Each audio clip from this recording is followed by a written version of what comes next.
My name is Jackson Caldwell. I'm 32 years old, and the story I need to tell you happened not long ago in Big Cypress National Preserve, down in southern Florida. I'd grown up near the edges of that swampy wilderness, spending weekends fishing and camping with my grandfather, so I'd always considered myself comfortable in the wild. But what we saw, what we lived through, proved that no amount of familiarity can prepare you for a true nightmare. It was late spring when my sister Lucy, my old friend Ryan, and Ryan's girlfriend Lindsay all decided we needed one last big camping trip before our schedules locked us into the usual 9 to 5 routines. I was the ringleader, the one pushing to explore a less traveled route, partly out of nostalgia and partly because I wanted to show everyone the kind of untamed Florida I remembered from my childhood. The plan was simple: pack up a borrowed RV, head deep into Big Cypress National Preserve, and experience a weekend of genuine off-the-grid adventure. In hindsight, I wish I'd insisted we choose a more popular campsite, or maybe just played it safe in some commercial RV park. But I was too proud for that. I wanted to impress them, I guess, to recapture old thrills and show Lucy that her big brother still knew the wild places better than most. Turns out I was wrong. Lucy is 4 years younger than me, and we'd drifted apart over the years. She'd been traveling abroad, backpacking through Europe and parts of Asia, so we rarely saw each other. She's 28, impulsive, curious about everything, and she hates being told what to do. On a normal weekend, Lucy's stubborn streak would be just a mild annoyance, but in the swamp, that streak was like tinder waiting for a spark. Ryan, on the other hand, is my longtime friend from college. He's 35, a thrill seeker who loves anything outdoorsy. He was the one egging me on. Let's drive deeper. Let's find the real wilderness. His girlfriend Lindsay is 29, an event planner by trade. She's got a good head on her shoulders, but also a definite taste for excitement, even if she's more cautious than Ryan. The best way to describe them? Lindsay is the organizer who tries to keep Ryan's recklessness in check, though she often goes along for the ride because she loves him. Me, I'm somewhere in between. I'm a guy who enjoys pushing boundaries, but also feels obligated to keep everyone safe. Well, that's how I saw myself, at least.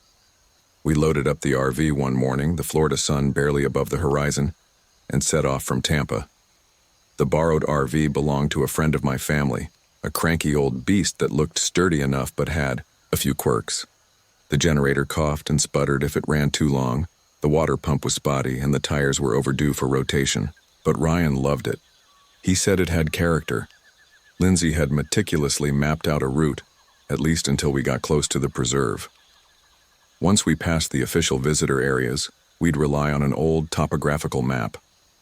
Lucy was seated in the back, rummaging through her camera gear and occasionally butting heads with Ryan about the music he insisted on blasting from his phone. By the time we hit the unpaved access road into Big Cypress, dust swirling around us, we were all hot and sweaty, more than a little testy, but excited too. We saw a battered sign that read, in bullet-riddled letters, "Road unsafe after dark. Travel at your own risk." "Probably kids messing around," Ryan said, then turned up the music. I shrugged and kept driving. Late afternoon light cast long shadows through the cypress stands when we finally found a clearing that seemed suitable for parking the RV. Towering cypress trees draped with Spanish moss surrounded us on 3 sides. The ground was uneven, muddy in spots, and when we stepped out, the air smelled thick and stagnant. "Quiet," Lindsay commented, looking around warily. She was right. I grew up in Florida, and I know the swamps can be loud with insects, frogs, and birds, especially toward evening. But the silence felt unnatural, as if we'd stepped into a zone where nothing dared sing. We set up camp, or as much of a camp as you do with an RV. Ryan and Lindsay gathered some firewood to light a small bonfire outside. Lucy wandered off a little, camera in hand. After we were mostly settled, I decided to check on her. I found her maybe 30 yards from the RV, standing near a patch of knee-high cypress roots. She looked spooked. When I asked her what was up, she shook her head and said she thought she'd seen something move between the trees. "It was tall," she insisted. "Too tall for a person." I chalked it up to shadows and a trick of the light. We went back to the RV. That evening, we sat around a campfire, the sky turning pink and then purple overhead. For a while, we forgot our unease. Ryan cracked open a few beers. Lindsay was laughing about some fiasco at her last event. Lucy fiddled with her camera, and I told them a story my grandfather used to tell me about evil spirits in the swamps. He'd once claimed some Seminole. Legends mentioned a thing called a stikini, something that could shapeshift, something that lurked among the cypress trees at night, calling out in voices that weren't quite human. The story was supposed to be a warning never to wander off, alone after dark. Ryan teased, "A real boogeyman story, Jack? What's next, you gonna say you wrestled a skunk ape?" He laughed and we all joined in, but after that, the silence crept back, and we ended up turning in earlier than I'd expected. We blamed it on the heat and the long drive, but I think we just felt uneasy. I slept restlessly. At one point past midnight, I heard Lucy slip out of the RV. The generator light flickered, so I got up to check it. Outside, the swamp was pitch black, except for the soft glow from the dying campfire. Lucy stood near that fire, arms wrapped around herself, staring into the tree line. "I hear footsteps," she whispered when I approached. And I did hear something, like a slow, deliberate crunch of wet earth. Could have been a deer, or maybe a stray hog. Then from somewhere deeper in the darkness came a strange, low, humming moan. It wasn't an animal call. It sounded almost human, as if someone were hurt or sobbing. Lucy took a step forward, but I grabbed her arm. She looked terrified. I told her we'd go back inside and wait it out. Maybe it was a wounded animal, or so I tried to reassure her. In the morning, we found footprints near the RV's tire tracks. They looked human but elongated, with what appeared to be claw marks at the tips of the toes. Lucy was livid that I hadn't believed her. Ryan tried to laugh it off, calling them Florida swamp weirdness. Lindsay was clearly worried, but kept quiet. I felt something twist in my gut as I studied those footprints. They led away into the cypress, past a cluster of trees, and then just vanished. No sign of them returning or continuing. Lucy pointed that out. They end, like it just vanished into thin air.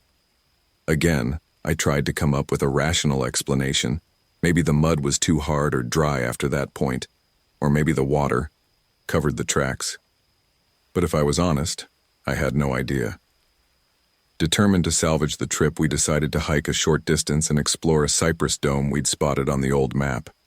Maybe the fresh air and daylight would clear our nerves. We walked single file through the soggy ground, Lindsay consulting the map, Ryan forging ahead with a machete to clear some vines, Lucy lingering to snap pictures of interesting wildlife. The deeper we went, the more run down and almost rotten everything felt. The cypress bark had deep scratches as if a massive creature had raked it. Vines drooped, half dead from overhead branches. An odor of decaying vegetation clung to us. Then we came upon a deer's carcass, half submerged in dark water, its torso torn open by something with large, powerful jaws. It was fresh enough that flies hadn't fully settled in. We all recoiled.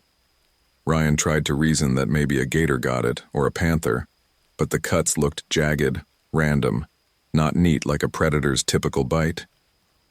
No one said it, but we were all thinking back to those strange footprints and the moaning from the night before. Lucy drifted off the path again, calling out that she heard laughter, childlike laughter. I ran toward her voice. She stood frozen, staring between two cypress trunks. She insisted she saw a pale figure dashing away. Ryan arrived next and rolled his eyes. "Come on, Lucy, you're just spooking yourself." She snapped back that he was acting like a jerk, never believing her. The argument that flared was quick, bitter, and fizzled out as soon as we returned to camp. The tension, though, remained.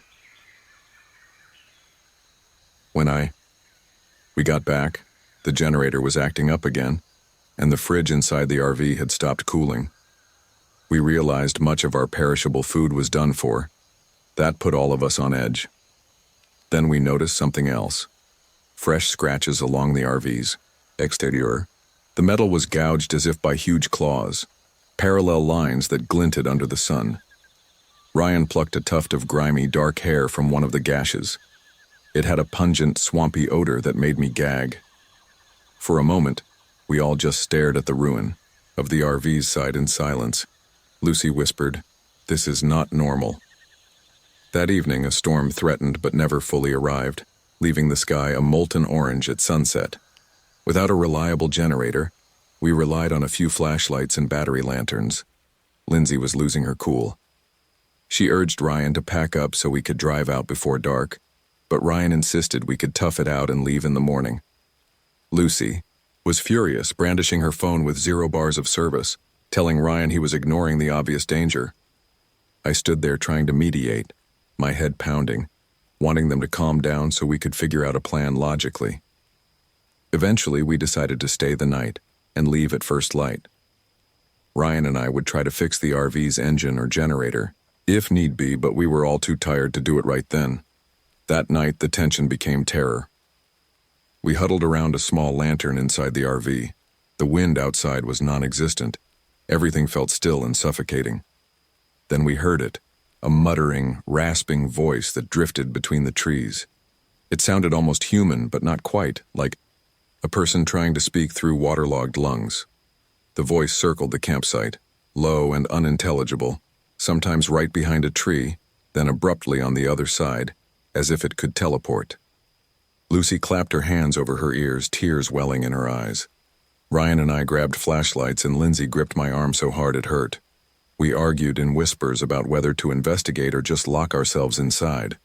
Lucy made the decision for us by stepping out with her flashlight, determined to see if it was some local messing with us. I followed close behind, telling her not to do anything stupid. Suddenly, a tall shape lunged at her from behind the trunk of a cypress. In the pale beam of our flashlights, we glimpsed something that made my stomach flip.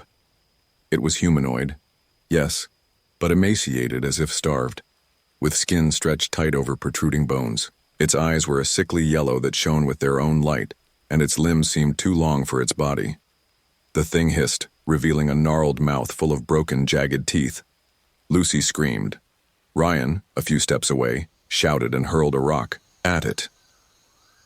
In a blur of motion, the creature leaped backward, disappearing behind the tree. We stumbled back into the RV, slamming the door. For hours, we listened as it prowled around. Occasionally, it rapped on the side or scratched at the windows. Once, it shoved the entire RV, making the vehicle rock on its wheels. We kept every flashlight on. Lucy was crying. Ryan was pale and quiet. Lindsay was trembling in a corner seat. I tried to calm everyone, but inside I was frantic. If this thing was strong enough to shake an RV, what chance did we have on foot? When the sky finally lightened, the noises stopped. We peered out cautiously.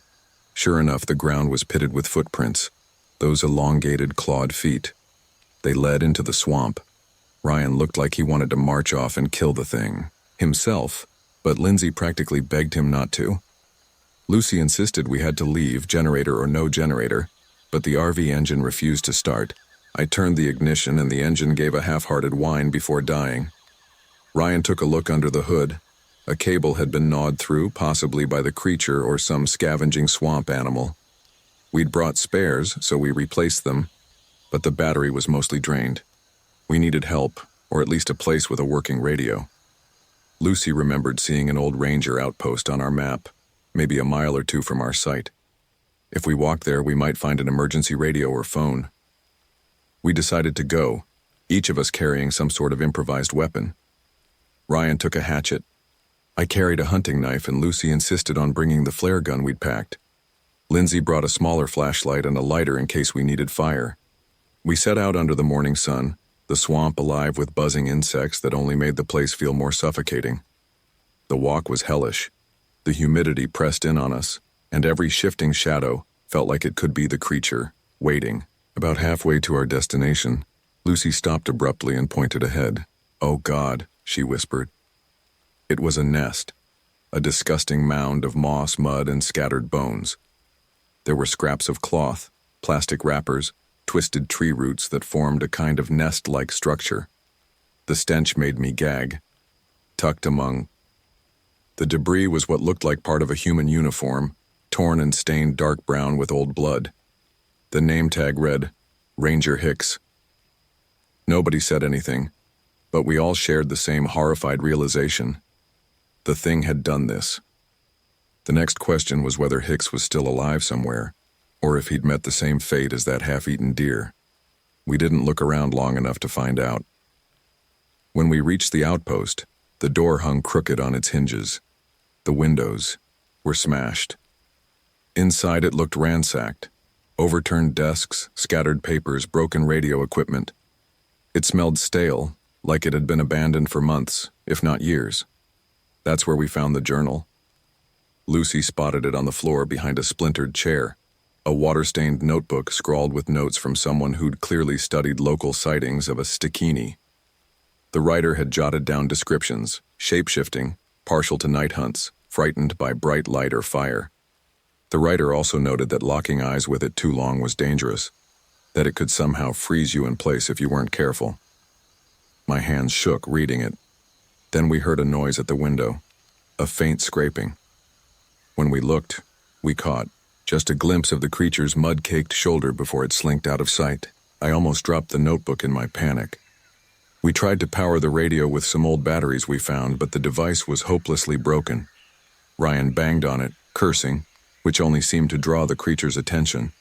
We heard the boards on the outpost's exterior creak under weight. Lindsay screamed for us to leave before it cornered us inside. I ran out the door with everyone behind me, my knife clenched in one hand, the journal still in the other. The path back to our campsite was a blur of fear. Lucy took the lead with the flare gun ready, and Ryan hacked at any vines in our way. Every so often, I'd catch a flicker of movement in my peripheral vision, a flash of that sallow face peering from behind a cypress trunk or a glint of those awful eyes. It was stalking us, toying with us, but it never attacked outright. When we reached the RV, our relief was short-lived. We tried to jump-start the battery from the generator, but the generator refused to turn on. We realized the next night was going to fall soon, and we had no easy exit. Lucy scoured the notebook's final pages. It mentioned using fire as protection. That was all we had. Fire and maybe the flare gun, the flare. So we hurriedly gathered branches, doused them with some diesel we had in a spare can, and arranged them in a ring around the RV. As dusk descended, we lit them up, creating a circle of light and heat. The hope was that the creature would keep back long enough for us to repair the generator, or at least get the RV's engine to turn over. The creature showed up as soon as darkness fell, moving at the edges of the firelight. We couldn't see its full form, just a silhouette with elongated limbs. Each time it tried to approach, we'd stoke the fires and it would hiss and recoil.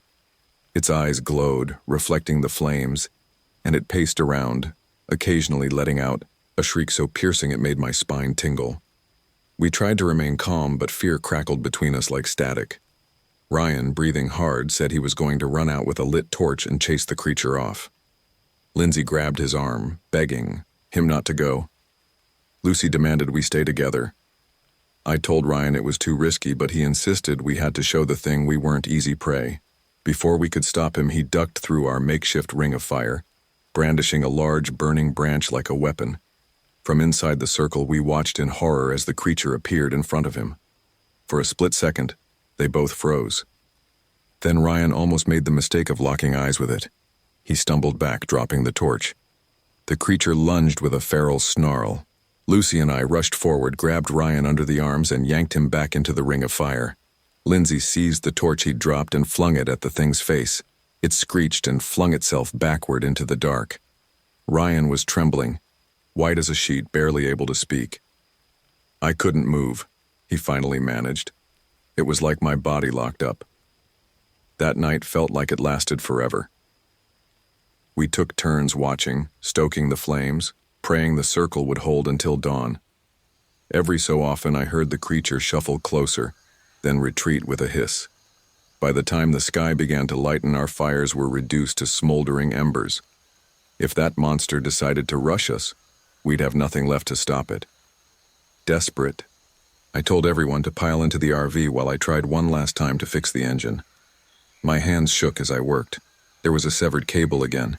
Maybe it had been rechewed or simply broken the night before.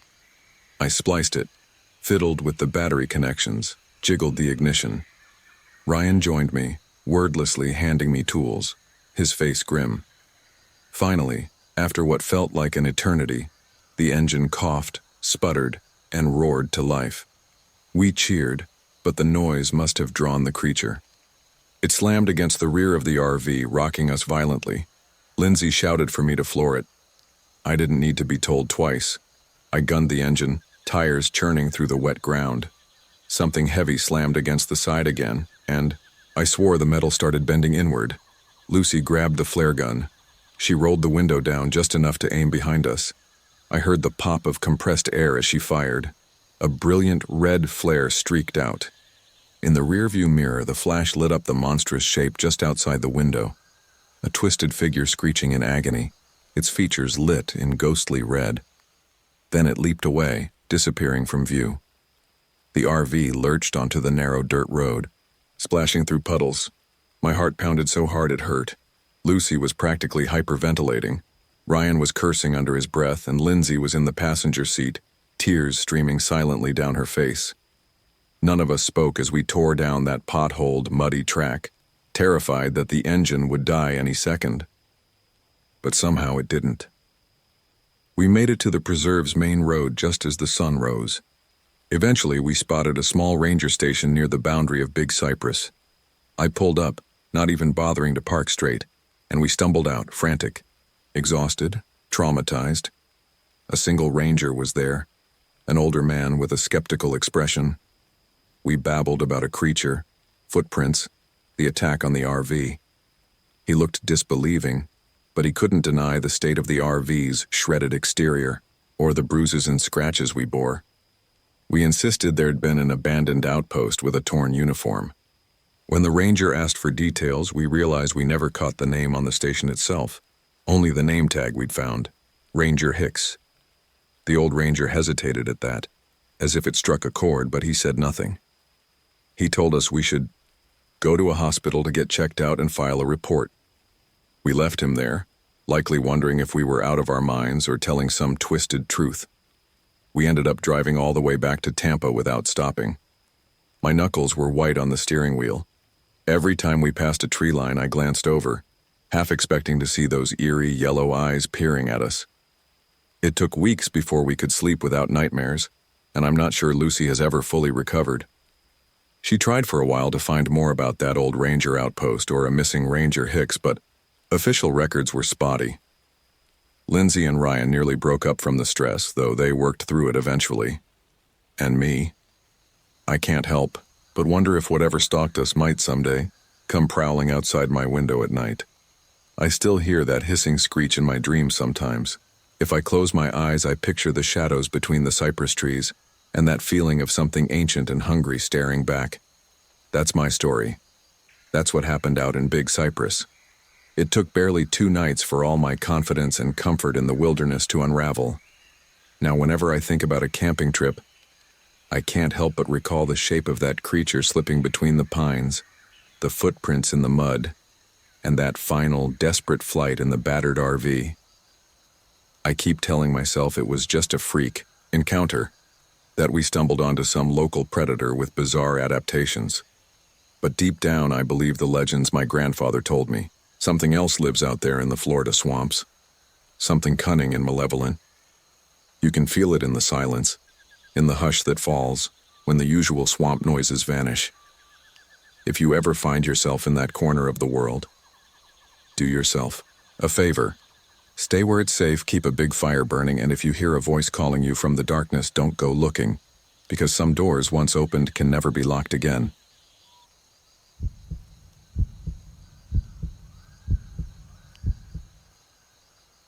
My name is Matthew Boyd.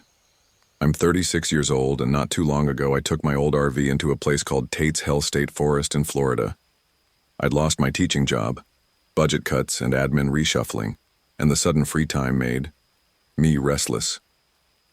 I'm a Florida native, but I'd never explored Tate's Hell. I'd heard the name was ominous, sure, but also that the landscape was a stark sort of beautiful. Cypress swamps, blackwater creeks, pine stands that stretch for miles. I thought maybe some time alone would help me sort out what I wanted to do with my life. Instead, I found something I'll never forget. I drove in on a humid Tuesday afternoon, the air shimmering in the heat. My second-hand RV rattled and groaned on the cracked road leading toward the interior of the forest. The vehicle was well worn, an older model I'd bought on a whim after losing my job. The water pump was shaky, the fridge half-worked, and the battery gauge never seemed to settle. Still, I loved the feeling of having a home on wheels, even if it meant a few mechanical headaches. Past the last turnoff, I noticed a small square building that had to be the ranger station. It sat next to a pitted dirt parking lot and an info board about the local environment. No other cars were around. I pulled up, cut the engine, and hopped out. The mosquitoes were fierce, swirling around my ankles as soon as my boots touched the ground. Inside the ranger station, a middle-aged man in uniform sat behind a counter, flipping through laminated pamphlets. He had a short, bristly mustache and tired eyes. A plastic tag read Ranger Delgado. He greeted me with a polite nod, asked if I needed a camping permit. I said yeah, that was the plan. I wanted to spend a few nights out here. Delgado looked me up and down like he was deciding whether I was prepared or just another tourist. I guess I didn't quite cut the figure of a seasoned outdoorsman, but he handed me a tattered map anyway, pointing out a few roads that were best avoided because of flooding. I asked about interesting sites or hiking trails. He shrugged and mentioned a few areas with cypress domes and quiet fishing spots. Then, almost as an afterthought, he warned me to be careful if I ventured too deep. "A lot of people get stuck out here," he said, "and sometimes folks get lost." He didn't elaborate, but he gave me a look that made me wonder what else he wanted to say. I forced a grin, said I'd be cautious. I thanked him, walked out, and started the RV again. That was the beginning of the strangest 3 days of my life. It took me another hour on a rough, sandy track to find a clearing that felt right. Towering pines formed a loose canopy, and not far behind them, a cypress swamp glimmered with dark water. The place was silent in a way that gnawed at me. No passing cars, no hum of civilization, just the occasional rustle of leaves or distant bird calls. I parked the RV, hopped out, and stretched. The air was heavy with the scent of wet earth. Spent the next hour setting up my makeshift camp. I checked the generator, tried the fridge, which stayed stubbornly warm, and busied myself with chores to push away an unexplainable sense of unease. I reminded myself that I'd come for quiet, so I shouldn't complain when I got it. Still, the hush pressed down on me. By the time I finished, I was sticky with sweat and decided I might walk a little, maybe get a sense of the place before dark. I'd strolled maybe 50 yards into the pines when I heard something moving behind me. I turned to see a battered pickup truck bumping along the track toward my RV. A family of 4 was inside: mother, father, 2 teenage kids. The driver, a tan, wiry man, rolled down his window and called out, "Hey there, is this campsite big? Enough for 2 rigs?" I shrugged and said I thought so if they didn't mind being close. But when they parked and got out, the wife seemed anxious. She kept scanning the trees with wide eyes. The kids looked bored. 10 minutes later, I overheard a tense conversation.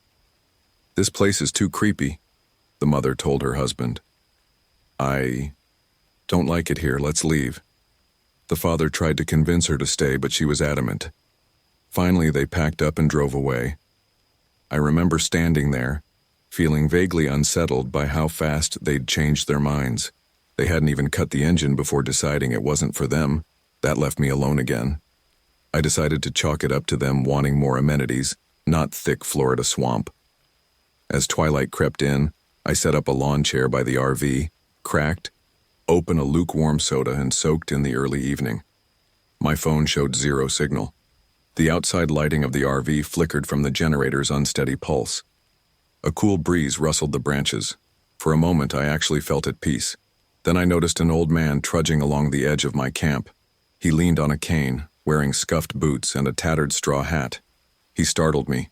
I hadn't heard anyone approach. I offered him a nod, asked if he was lost. He gave a little laugh. "I've lived around here all my life," he said in a scratchy voice. "Name's Hollis. Got a place a bit that way." He jerked his head deeper into the woods. I couldn't see any lights or structures, so I had no idea how far a bit was. Feeling awkward, I asked if he needed anything, maybe a bottle of water. He shook his head. "Just passing by," he said.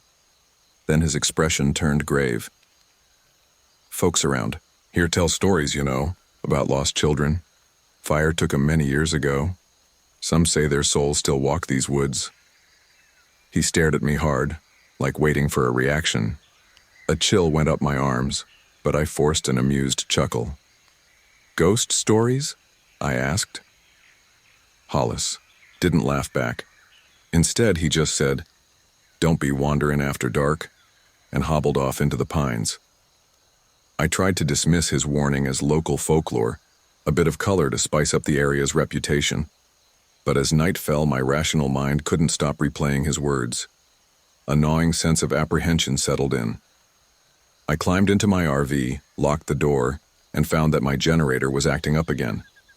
The lights flickered, then steadied, flickered once more. The fridge beeped angrily. I decided to sleep early, hoping the morning sun would chase away whatever weird mood I was in. I dozed off to the drone of crickets and frogs, though I recall waking once in the middle of the night, certain I heard faint singing. It could have been the wind or maybe my imagination. I told myself to go back to sleep. When I woke, the first thing I noticed was the condensation on the windows. The second thing was something that made my stomach drop. 5 or 6 little handprints, smudged in the fog on the outside of the glass. They were small, child-sized, but obviously pressed from the outside in the dead of night. My breath caught, and I jumped out of bed to investigate. By the time I got out, the sun was high enough to dry the dew. The prints had evaporated, no sign left other than my own racing pulse. My mind whirled. Maybe some local kids had come by playing a prank. Yet how had I not heard them? The ground outside the RV was soft with mud, but I saw no footprints, no sign of any children. I had no answers, only dread. That day I forced myself to keep exploring. I hopped into the driver's seat and rumbled down a side road until I found a place to turn off near a cypress dome. The map Ranger Delgado had given me was dog-eared, and I tried to trace a walking path he'd highlighted. I left the RV under a sparse canopy of scraggly pines, grabbed a small backpack with water and my camera, and started hiking. At first, I marveled at the setting. The old cypress trees rose from dark water, their trunks swollen at the base, knees sticking up everywhere. A few egrets stood in the shallows picking at fish. The hush was immense. It was about a mile in when the forest changed character. The cypress trees thinned out, and I came upon a large swath of land that looked scorched. Blackened earth, patches of char, and a few crumbled stone foundations hinted that there had once been a homestead or structure here. Wind ruffled the ashes, carrying a faint smell of burned wood, despite what must have been decades or more since any fire. An uneasy feeling crawled across my skin. I stooped to examine what looked like a child's wooden block, half buried and singed. The edges were blackened. That old man's warning about children lost in a fire drifted back into my mind. It couldn't be related, could it? Yet there it was, a charred toy in the middle of nowhere. I snapped a few photos with my phone, but the device refused to focus, the screen flickering. Then it glitched and powered off, the battery reading 0 even though I'd charged it that morning. A wave of frustration washed over me, but also a chill of fear. My compass, which I pulled out from the side of my backpack, spun in slow circles, refusing to point north. When I tapped it, it jerked uselessly. I forced a laugh. "Yeah, real funny," I muttered, to no one but the empty forest. Nothing about that place felt right. A sudden noise made me jerk around, a giggle faint as a passing breeze. I called out, "Hello? Is someone there?" No answer. Bushes rustled. I rushed forward, shining my flashlight. The canopy was thick, enough that it felt like dusk even in midday. For a split second, I saw something dart behind a tree, a pale shape, short, child-sized. My heart hammered so loud I could barely hear myself think. "Hey!" I shouted, but only silence answered. After a long moment, I left the clearing. My hands were shaking. I returned to my RV with the sun still overhead, but it offered no comfort. If there were kids out here, where were their parents? And if not kids, then what the hell had I just seen? I decided I'd go talk to the ranger, again, see if he had any insight into local pranks or weird illusions. So I drove back toward the station, dust rising behind my RV in a cloudy plume. But when I arrived, the station was locked. A note taped to the door said, "Out on patrol, back in a few days." My stomach sank. I was on my own. As I headed back to my campsite, the sky unleashed one of those sudden Florida storms, pouring rain that drenched the roads and flooded the ditches in minutes. The dirt track grew slick and my RV fishtailed, nearly sliding off into a mud hole. Eventually I got back to my clearing, but it had transformed into a swampy mess. Water pooled around the tires. I tried to reposition only to sink deeper into the muck. By the time I gave up, it was late afternoon and I was stuck. My generator sputtered when I tried to start it, water sloshing around the intake. Cursing, under my breath, I realized I might have to wait for the ground to dry to free myself. I thought about packing up my gear and hiking out, but the ranger station was miles away, and with this weather it was probably closed up again anyway. That left me one choice: hunker down until morning. That night was worse than the last. At first, the patter of rain on the RV roof was almost soothing, but eventually, it grew quiet outside. I was lying on the bunk, reading a dog-eared guidebook about Tate's Hell legends. I'd found it shoved behind the passenger seat. The text described how the forest got its name from a local man, C.B. Tate, who got lost in the swamp, stung by snakes and insects, and apparently died just after stumbling out, muttering he'd been in Tate's Hell. But the part that caught my eye was a brief mention of a homestead fire. No details on who lived there or how many died, just a line about unexplained tragedies haunting the area. The father escaped, the mother too, but the children never made it out. Their bodies were never recovered from the ashes. Some say the children's spirits still wander, seeking release. As I read, my RV lights flickered. Then I heard a low, rhythmic tapping from outside.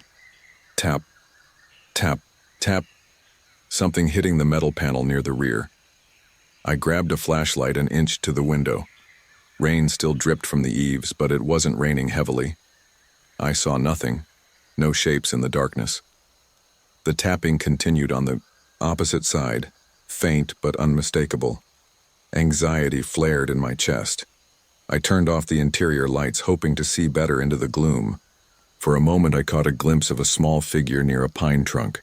Again child-sized, face half hidden in shadow. I couldn't see details, only the pale shape of an arm, the glimmer of what might be eyes. Then it darted away. My mind raced. Could it be local kids messing with me? But who would let their kids roam at night in a storm, miles from any settlement? I thought about the rifle I'd brought, a .22 I kept more for comfort than skill. My next thought was that I couldn't shoot a kid. As if reading my mind, the tapping moved to the back window. I spun around. The silhouette pressed up against the glass too close, and I saw a child's face, or what looked like a face. Pale, expressionless, eyes dark with sorrow. Or maybe anger. My heart lurched as I flicked on my flashlight. The figure vanished like a smudge wiped clean. In its place was a swirl of fog and an afterimage of a small handprint. I don't remember how long I stood there. Eventually, I mustered enough resolve to open the door a crack, rifle in hand, calling, "Hello?" The night was thick, the air dank. My flashlight illuminated only the swirling drops of moisture. No footprints, no child. Just the steady drip of water from the RV's roof. I whispered a curse and slammed the door, locking it tight. Sleep was out of the question. I sat at the small kitchenette table, listening for more noises, until exhaustion finally overcame me near dawn. In the morning, the forest looked calmer. Sunlight flickered through the pines. The ground was still soaked, but the worst of the storm had passed. I stepped outside to assess the situation. My RV tires were half buried in mud. The family who'd left a day ago was nowhere in sight, obviously, and there wasn't another soul around.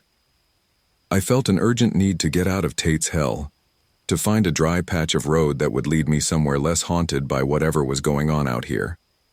That was when Old Man Hollis appeared, again as silently as before, leaning on his cane. He eyed the ruts around my RV. "You're stuck," he said simply. "Yeah," I replied, short of breath. "Something weird happened last night." I trailed off, not sure how much to tell him. He nodded, as though he already knew. I told, "You about them children?" he said. "House burned to ash. Some say the children's ghosts never found rest." He gestured with his cane toward a distant stand of blackened trees. "It's over that way. Old homestead. You might have found it on your wandering." I swallowed. "I did," I admitted. "I saw charred blocks, stone foundations." Hollis narrowed his eyes. "If you want the spooks to leave you be, you might have to give them what they never got. Recognition. A memorial, maybe. Something to ease their sorrow." I stared at him. "I'm not sure I can fix that," I said quietly. He just shrugged. "You can try, or else they might keep you here forever." A moment later, he turned and hobbled off, leaving me stunned. I spent an hour freeing the RV, laying down branches to gain traction, but the wheels just spun. The sweat poured off me in the muggy heat. My boots caked with mud. The panic in my chest worsened every time I pictured those childlike apparitions at my window. Finally, around noon, I decided to go back to the place I'd found. Maybe I could do something, anything, to put them at peace. I rummaged through the RV, gathering whatever seemed vaguely symbolic, a candle, a small blanket, even the charred wooden block I'd picked up earlier. I felt foolish, like I was staging some amateur ghost-busting ritual. But desperation is a funny thing. I walked through the flooded trails, feeling the mud sucking at my ankles. The cypress knees rose around me like bony fingers. The sunlight was partly blocked by the thick canopy. Eventually, I reached the scorched clearing again. There were the charred remnants of a stone foundation, collapsed into a shallow pit. The air felt colder than before. An uneasy hush settled over me, like the entire forest was watching. I knelt near the foundation and placed the wooden block, the blanket, and the candle in a small cluster, muttering some words. I'm not even sure what I said. I think I apologized, on behalf of whoever had let them burn. I said I hoped they found peace. My voice shook. The wind died down, and the silence was absolute. My pulse hammered in my ears. Then I heard them. Light footsteps in the ash. I glanced up and my breath caught in my throat. Pale figures, translucent, hovered at the edge of the clearing. Children, 4 or 5 of them, all wearing old-fashioned clothes. Their eyes were dark hollows. I froze. They moved closer, forming a half circle around the pit. Their expressions weren't hateful or malicious. They looked sad. An overwhelming wave of grief slammed into me as if I could feel the moment they died, the terror and heartbreak that bound them here.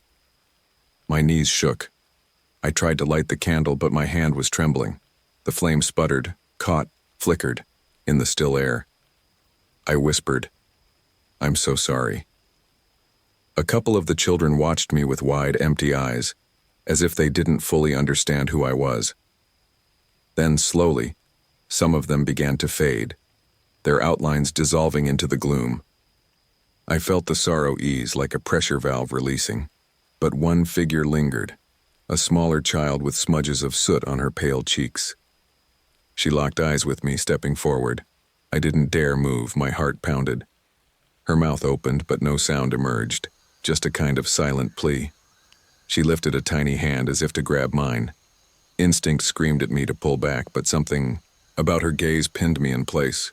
When her hand touched my arm, an icy jolt surged through my body. It felt like drowning in cold air. Pain flared in my chest, and I gasped. In that split second, I thought I saw flickers of her last memories. Flames all around. Smoke-choked air. The frantic search for her mother.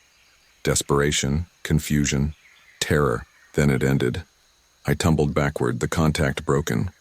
She let out a silent wail, features twisting with heartbreak, and melted into the shadows. My entire body trembled, tears blurring my vision.